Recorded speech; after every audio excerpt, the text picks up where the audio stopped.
Bonjour, bonjour. Alors aujourd'hui une petite météo du Bitcoin, car il s'en est passé des choses depuis 2 semaines. On va assister, est-on en train d'assister au pump du BTC? J'ai fait un petit sondage sur la chaîne secondaire sur ce sujet. Oui, alors j'ai fait un petit sondage par rapport au live d'hier. Est-ce qu'on a été sur la Lune? Au final, l'argumentaire des uns et des autres vous a-t-il satisfait? Voilà, je vous invite très fortement à voter, comme ça on pourra ou non continuer sur le sujet la semaine prochaine, les semaines suivantes, etc., etc. Car la crypto, moi c'est bon, moi j'ai fait le tour, je me suis positionné, maintenant j'attends juste de faire mes petites reventes. Alors ici, alors le CAC, waouh, 7000, un peu descendu. On était à 7005, 7496, bon, ça a l'air d'être bien. Est-ce que justement 2024, est-ce qu'on va avoir droit à une grosse récession, une grosse crise comme en 2000, souvenez-vous en 2020? Les cycles de 4 ans, maintenant on va se baser sur le cycle des cryptos, tout va si vite. Alors on a analysé certaines cryptos comme le LUNC, bon, on a bien fait de vendre en haut, on s'est vite barré, là on a une bougie rouge et je crois que ça a continué. Ça devrait se reposer soit sur la 38, soit la 61. Là aussi, bon, tout se passe comme prévu. Terra Luna, voilà, elle aussi elle a fait x3. Vous voyez que le monde des cryptos, là, ça commence à revivre. Des pump and dump, c'est génial. Là, ça se repose sur les 38. Oh, et lui, il a bien retracé. Ok, tout se passe comme dans le plan. C'est fantastique, ça y est, les investisseurs reviennent. Les investisseurs vont faire leurs gains. Ils ont tant accumulé que maintenant ils peuvent revendre sur les verticales. Souvenez-vous, hein, je le répéterai jamais assez, achetez les horizontales, vendez les verticales. C'est ce qu'on a fait les années précédentes, surtout en 2021, 2022. Et maintenant, c'est l'heure de l'épreuve de grande richesse, de prendre ses gains et de se barrer vite fait. Là, on va pas se faire piéger comme en 2021. On apprend avec ces cryptos. On prend de l'expérience et c'est tant mieux. Alors ici, vous voyez, on est en daily. Alors je fais un petit point juste en semaine. En semaine, voilà, ça avait craché là. Toute l'année 2022, ça avait craché. Pam, pam, pam, pam. Ça a consolidé juste en fin, vers octobre.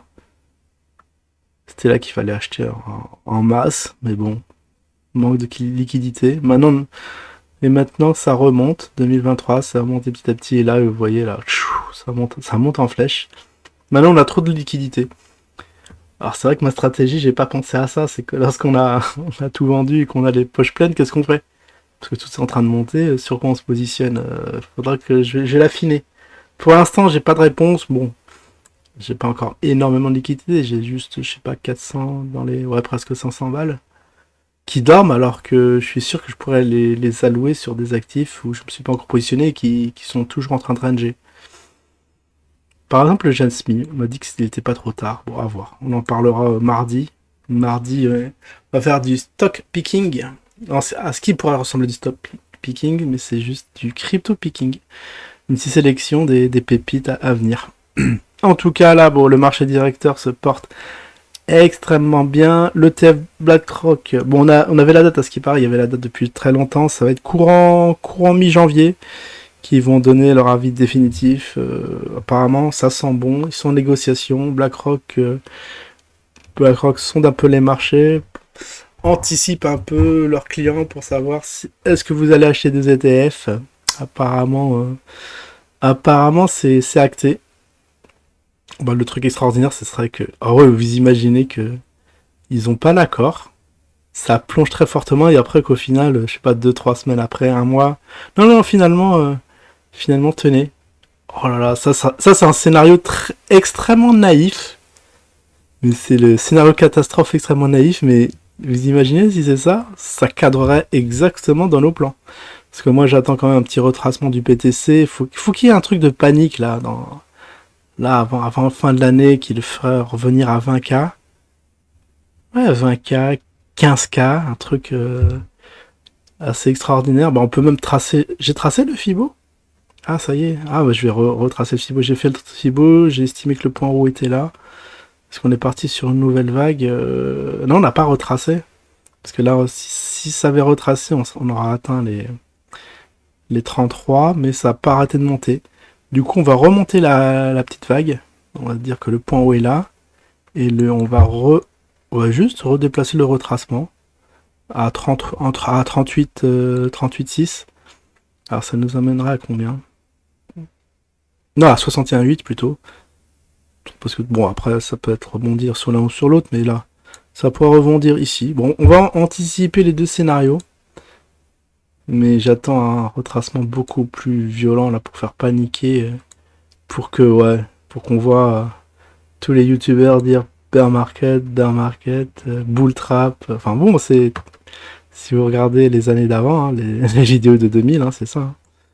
Bull trap, bull trap, bull trap, bah faut bien piéger les gens, faut bien les inciter à lâcher leur précieux BTC parce que là tout le monde en veut, tout le monde en achète. Vous voyez les volumes ici extraordinaires.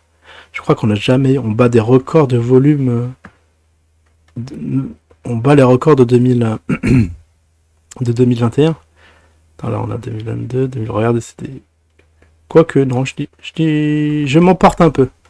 Je m'emporte un peu, fait non, il n'y a rien à voir. On a extrêmement peu de volume, au fait. Au fait, les volumes se sont taris en 2023.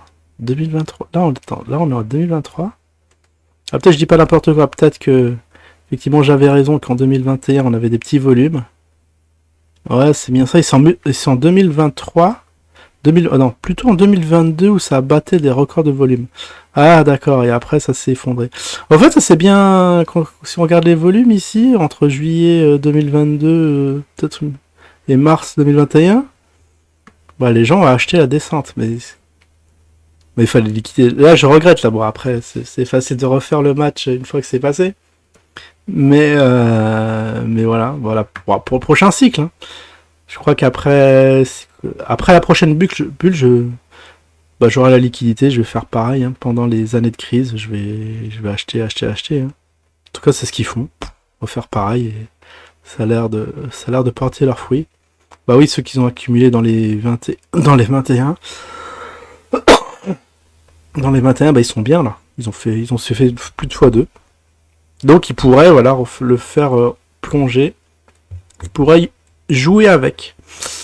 Bon bah nickel, on a analysé ça, on a vu. On a vraiment une description très extrêmement claire des marchés, des manips. Bah, il se passe la même chose sur les marchés actions. Hein. Inquiétez pas, tout type de marché, il y a des petits malins qui sont là, qui accumulent au plus bas alors que tout le monde est en panique, alors que vous vous rendez comme des sots, pour être poli. Eux, ils achètent et là vous allez, là vous êtes en train de voir qu'ils sont en train de monter. Il y en a plein qui vont rentrer maintenant, mais ah c'est pas le moment. Hein. Ah c'était le moment il y a quelques mois. Maintenant c'est plus le moment. Maintenant c'est le moment de vendre. Voilà, voilà le petit cycle. Je vais comme tracer une petite. Alors je retrouve pas ma flèche. Pourquoi je retrouve pas ma flèche? Parce que là c'est pas pareil que sur Probit. C'est pas harmonisé. C'est là la flèche. D'accord. Donc ici, s'il y a un retracement violent en 68, ouais, ça ferait que 32. Bon après, il faut que ce soit bien au-dessus de 20. Donc 36. Que ça retourne à 36 à 32.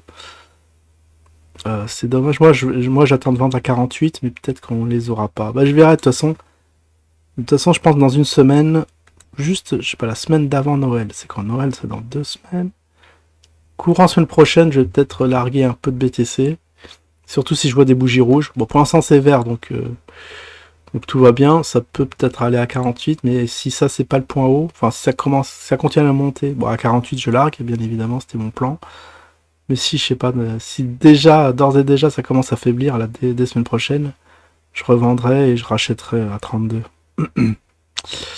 Bah voilà le petit plan. Je crois que tout est dit. Attends, je vais quand même l'écrire. Alors, attends, ça c'est quoi ça? Ça je vais l'enlever. Ça je vais enlever. Alors, là on sait pas si on est au point haut ou pas. Est-ce que ça va monter? Bon, de toute façon, je ferai une petite un petit topo semaine prochaine. Voilà. Allez, je vous souhaite à tous un excellent week-end et je vous dis à la prochaine. Ciao tout le monde.